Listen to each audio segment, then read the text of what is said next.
Welcome back, everybody. Today, I'm going to teach you how to attach documents to transactions, bills, and expenses in QuickBooks Online. This is incredibly useful for keeping receipts, invoices, and supporting documents organized right alongside your financial records, making audits and bookkeeping much simpler. First, head over to your QuickBooks Online dashboard.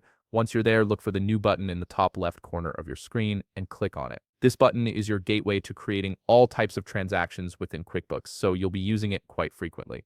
After clicking New, a drop-down menu will appear with various transaction options. From here, select the type of transaction you want to add a document to. This could be a bill, an expense, or any other transaction type where you need to attach supporting documentation. For this tutorial, let's say you're creating a bill or an expense. Next, you'll need to fill in all the required transaction details. This includes the vendor name, the amount, the date, and any other relevant information that QuickBooks asks for. Take your time here to ensure everything is accurate, as these details form the foundation of your financial record. Once you've completed the transaction details, scroll down to the bottom of the transaction form. Here you'll notice an option labeled Add Attachments near the bottom of the page. Click on this button to begin the attachment process. A dialog box will appear on your screen.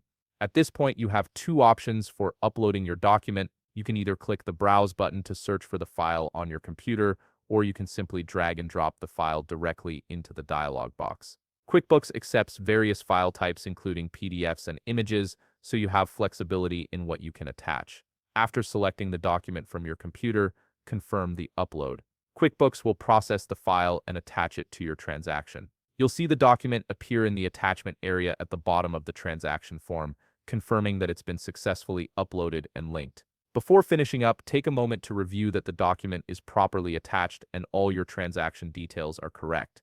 This quick check can save you time later by ensuring everything is in order from the start. Finally, click either Save and Close if you're done entering transactions, or Save and New if you need to create another transaction right away. Your transaction is now saved with the attached document, keeping everything organized in one place. If you found this video helpful, please leave a like, subscribe, and see you in the next video.